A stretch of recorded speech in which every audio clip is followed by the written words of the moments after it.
কথায় আছে, অন্যের জন্য গর্ত খুললে সেই গর্তে আগে নিজেকেই পড়তে হয়। বাংলাদেশিদের ভারত একরকম অঘোষিত ভিসা নিষেধাজ্ঞা আরোপ করেছে। তারা ভেবেছিল বাংলাদেশিরা ভারতের এই ভিসা না দেওয়ায় বিরক্ত হয়ে নতুন সরকারের বিরুদ্ধে গণ আন্দোলন গড়ে তুলবে। বাংলাদেশিরা ভারতের ভিসা পেতে শেখ হাসিনার সরকারকে আবারও ফিরিয়ে আনবে। বাংলাদেশের মানুষকে শিক্ষা দিতে গিয়ে উল্টো যেন ভারতীয়দেরই ক্ষতি করে ফেলেছে ভারতের মোদী সরকার। আর এই সুযোগে ছক্কাঘাতে ব্যস্ত হয়ে গিয়েছে পাকিস্তান, তুরস্ক, নেপাল সহ দক্ষিণ এশিয়ার বিভিন্ন দেশ। তবে এই দৌড়ে সবার আগে পাকিস্তান বাংলাদেশিদের মন জয় করে নেওয়ার চেষ্টায় আছে।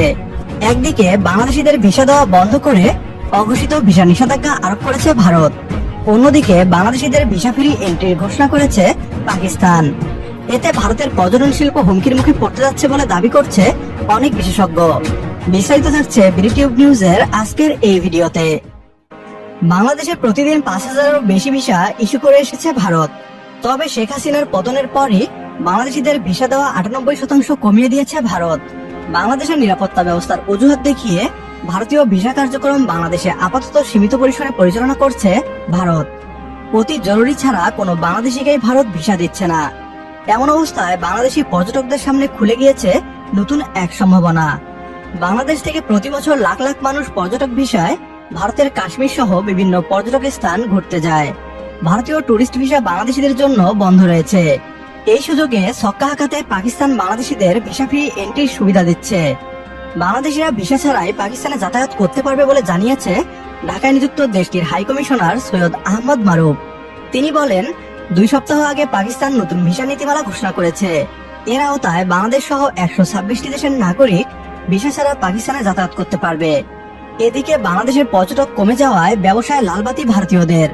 তলানিতে নেমেছে ভারতে বাংলাদেশি পর্যটকের সংখ্যা। এর প্রভাব পড়ে দেশটির অর্থনীতিতে। দেশটির কলকাতা শহরের ব্যবসা অর্ধেকে নেমেছে। পর্যটক শূন্য কলকাতার নিউ মার্কেট এলাকার ব্যবসায়ীরা জানিয়েছে, করোনার পর এত ভয়াবহ চিত্র দেখেনি তারা। জানা গেছে, চলতি বছরের প্রতিবেশী ২ দেশের জাতীয় নির্বাচনের সময় ভিসা নীতিতে কিছুটা কড়াকড়ি আরোপ করে ভারত। তখন থেকেই ভারতে কমতে থাকে বাংলাদেশি পর্যটকের সংখ্যা।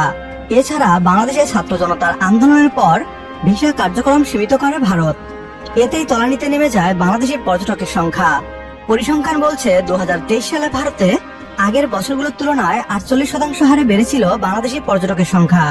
এতে ভারতের পর্যটক নির্ভর অর্থনীতিও ফুলে ফেঁপে উঠতে শুরু করে।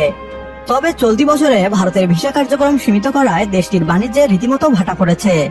পশ্চিমবঙ্গের রাজধানী কলকাতার নিউ মার্কেট এলাকায় খাবার দোকান, শপিং মল, রাস্তাঘাট কার্যত ফাঁকা হয়ে গেছে। শুধুমাত্র বাংলাদেশি পর্যটকদের আসা যাওয়াকে ঘিরে এখান থেকেই বছরে কয়েক হাজার কোটি টাকার বাণিজ্য হয় ভারতের। রেল, হোটেল, রেস্টুরেন্ট এবং মানি এক্সচেঞ্জ সহ সব ব্যবসাতেই এর ব্যাপক প্রভাব পড়েছে বলে জানিয়েছেন ভারতীয় ব্যবসায়ীরা। সংশ্লিষ্টরা বলছেন, বাংলাদেশের প্রতি ১০০ জন পর্যটকের মধ্যে প্রতিবেশী দেশ ভারতে আসতে চান ৫০ থেকে ৫৫ জন পর্যটক। অল্প খরচে ভ্রমণ, কিছুটা উন্নত চিকিৎসা ব্যবস্থা এবং আত্মীয় স্বজনের সঙ্গে দেখা করা এই আগ্রহের অন্যতম কারণ। তবে মনে হচ্ছে ভারত বাংলাদেশিদের এই পথ বন্ধ করে শিক্ষা দিতে চায়। তবে এতে বাংলাদেশিদের সাময়িক ক্ষতি হলেও ৪ বিলিয়ন সমপরিমাণ আর্থিক ক্ষতি হবে ভারতের। বাংলাদেশি পর্যটকদের আকৃষ্ট করতে পাকিস্তান ব্যস্ত, অন্যদিকে বাংলাদেশি রোগীদেরও নিজেদের দেশে আকৃষ্ট করতে ব্যস্ত থাইল্যান্ড। বাংলাদেশের নতুন সরকার আমাদের স্বাস্থ্যখাতকে গড়ে তুলছে নতুন করে।